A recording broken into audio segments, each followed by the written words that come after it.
I mistakenly got involved with my former best friend's close pal. When I started a new relationship, I was transparent and shared my entire history with my partner. Now, he throws insult at me about my so-called wild past.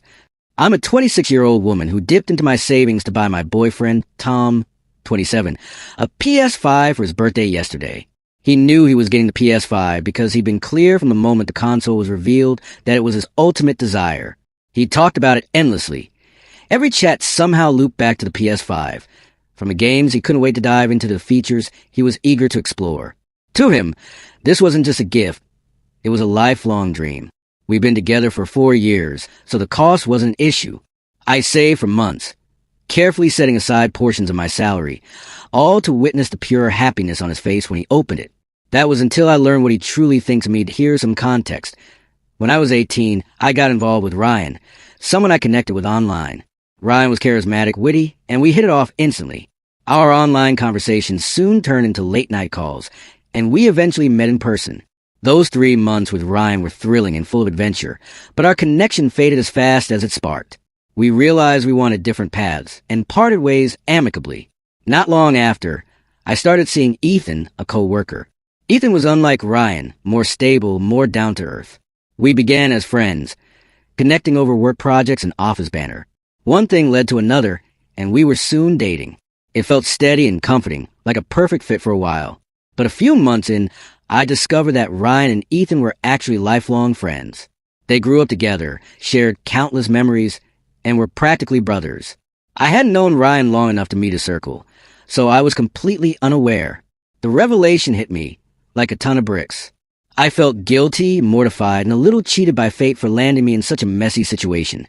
After learning this, I took a break from dating to reflect and recover. I needed to clear my mind and figure out what I truly wanted in a relationship. It was a tough time, but allowed me to grow and learn from my past errors. 2 years later, I met my current boyfriend, Tom. Meeting him felt like a clean slate. He was compassionate, empathetic, and we clicked instantly. I was upfront with Tom about my history, including the unintentional entanglement with friends. He assured me he was fine with it, and my past didn't faze him. For the first time in years, I felt optimistic about a relationship. When I started dating Tom, I was completely open about my past. I vividly recall the conversation. We were in his warm apartment, the soft evening light streaming through the windows. My heart raced because I knew this was a pivotal moment. I wanted no secrets between us, and I felt he deserved the truth. Taking a deep breath, I shared the story of Ryan and Ethan, how I met Ryan online, dated him briefly, and later learned that Ethan, my next boyfriend, was his close friend. My voice wavered as I explained, stressing that I never meant to stir drama or hurt anyone. I just wanted him to know my history and the lessons I had gained. Tom listened closely, his face calm and attentive. When I finished, there was a brief silence that felt endless. Then he reached for my hand, giving it a comforting squeeze. Looking into my eyes, he said, "I get it. Your past doesn't bother me. We all have experiences, and what matters is who we are now and how we treat each other."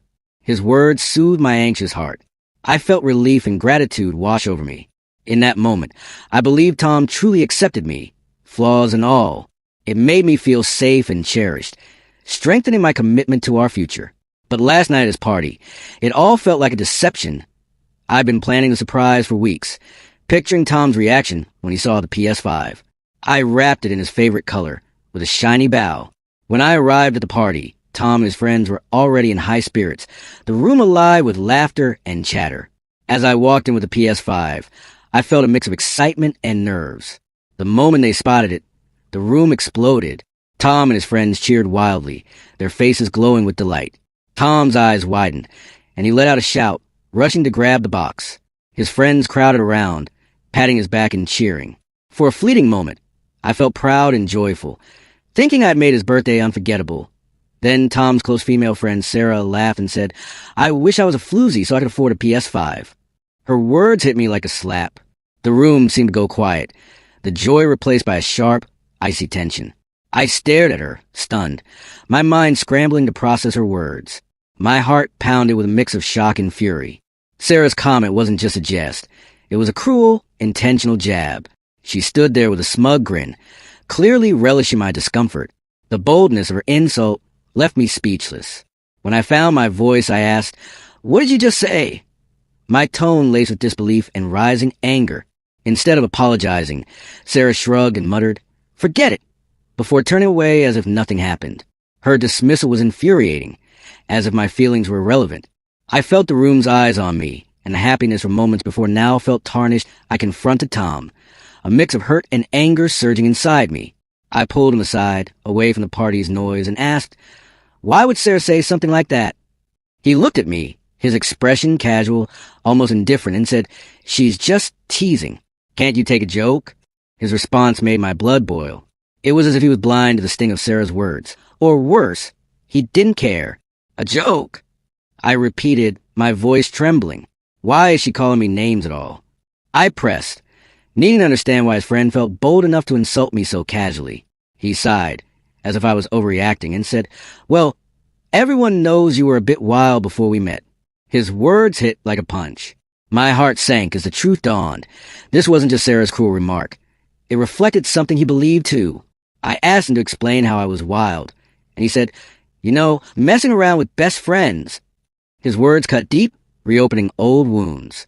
I'd been honest with him, thinking we'd moved past it together. Hearing him throw it in my face felt like reliving that painful time. He patted my shoulder, a gesture that felt patronizing rather than comforting. "It's fine," he said, as if doing me a favor. "You're not that person anymore. If I could look past your wild history and give you a chance, you should get over Sarah's comment and give her one too." His words twisted the knife, making me feel small and unworthy. It was clear he didn't truly respect me, despite his earlier assurances. I was speechless, my mind racing but oddly calm. Words couldn't capture betrayal and pain I felt. I stood up slowly, as if in a trance, and walked to the gift table, my eyes locked on the PS5 that had once symbolized my love. The room went quiet as I reached for it. Everyone watching, I didn't care. My heart pounded with anger and heartbreak. I picked up the PS5, its weight heavy in my hands. Not a gift of joy anymore, but a reminder of disrespect. Without looking back, I walked out, the party sounds fading behind me, replaced by my footsteps and the rush of blood in my ears. Tom was furious. My phone buzzed relentlessly as he called over 20 times, each call more urgent. I ignored them. My heart was heavy with his betrayal and his harsh words. Every time his name flashed on my screen, it reminded me how little he valued me. The hurt was so raw that I couldn't stand to look at the PS5 anymore. It felt like a symbol of a broken love. So, I removed the bow and drove to the store where I bought it. The drive was a blur of angry tears and resolve. At the store, I clutched the PS5, desperate to shed its burden. The clerk greeted me with a kind smile that wavered when they saw my tear-streaked face. I explained I needed to return it, and they processed a refund without questions, sensing this was more than a simple return. Getting the money back felt like reclaiming a piece of my dignity, a stand against the disrespect I'd faced. I thought that was the end, but Tom and his friends, including Sarah, were relentless. My phone kept buzzing with notifications, each message more hurtful than the last. They called me petty, accused me of overreacting and ruining Tom's birthday. Friends I thought were mine too quickly sided with him. Sarah was especially vicious, her text dripping with disdain. "You're so immature," she wrote. "All this over a joke? Grow up." Others echoed her, making me feel like the villain. They said I brought this on myself with my poor choices. "If you hadn't messed around with Ryan and Ethan, this wouldn't have happened," one message read. Another said, "You knew what you were getting into with Tom. You should have been smarter." Each accusation stung, attacking my character and making my past feel like my defining trait. It was as if my growth and reflection meant nothing. They saw me as a girl who made mistakes, unworthy of respect. I responded to Tom, my fingers shaking as I typed. Hurt and anger fueled me, but I stood my ground. "You deserve better than me," I wrote, sarcasm dripping. "Find someone who wasn't wild and get the PS5 from them." I returned it. I hit send before I could reconsider. There was a brief pause in the notifications, as if he was stunned. I pictured him reading it, his face twisting with frustration. I knew my words would hurt, but I needed him to feel the depth of my pain. His reply came fast, a flurry of angry texts calling me petty and vindictive. "You're the worst for returning it," he wrote, his fury clear. "You should be grateful. I overlooked your wild past." Each message was a reminder of how he twisted the narrative to make me the bad guy. But I felt a strange freedom in standing up for myself.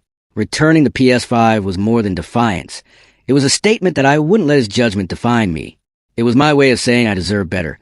Even if he didn't see it, Tom's friends didn't stop for weeks. Their messages flooded my phone day and night. Sarah seemed to enjoy tormenting me. "You think you're above us," she taunted. "You're just a coward who can't handle a joke." The constant negativity was draining, but I refused to break. Tom was no better, alternating between anger and pleading. "I'm sorry, okay?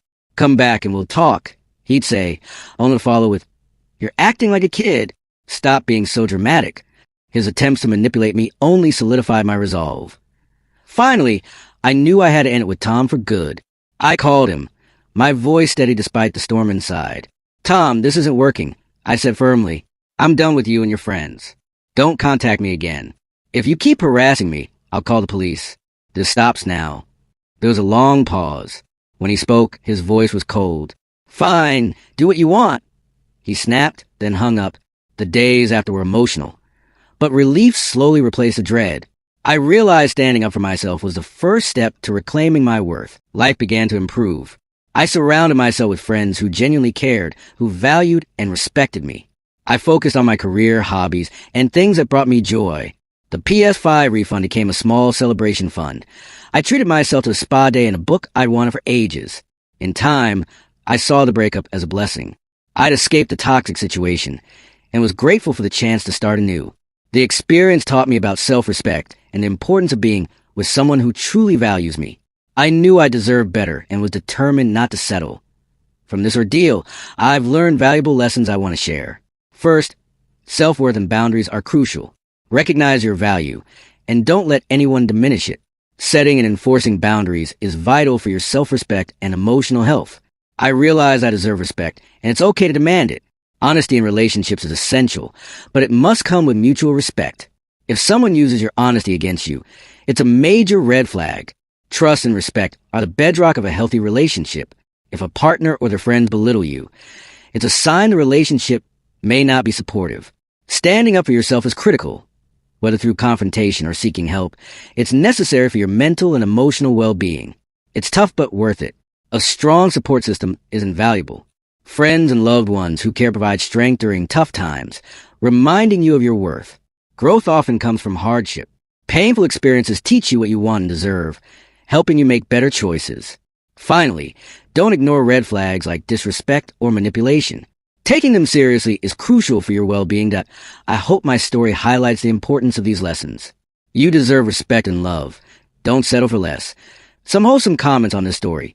Comment 1. I'm a bit lost, maybe because I'm an older woman who got married when you were just a kid. If anyone was wrong in the Ryan-Ethan situation, it was Ethan. You dated friends, but he dated his best friend's ex. That's their issue, not yours. Where I'm from, dating 3 guys in 7 years isn't a wild past. Did the definition of that change since the 2000s? I hope you treat yourself with some of that refund money. Comment 2, 55-year-old here. Your wild past wouldn't even register as notable when I was your age. Your boyfriend messed up and revealed his true thoughts. You dodge a bullet. Notice he's upset about losing the PS5, not about your feelings. Take that refund and pamper yourself.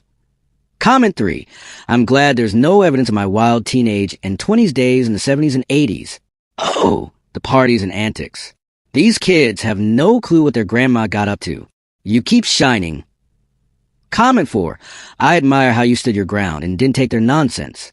You confronted the situation and got answers. His yelling and saying you should be grateful confirms you avoided a disaster. It's also a red flag that he shared your private story with his friends, and Sarah felt okay using it to insult you. That shows 2 people who don't respect you. These folks have growing up to do. Let them do it without you to in your opinion. What do you think about this story? Please leave your comment below to let me know.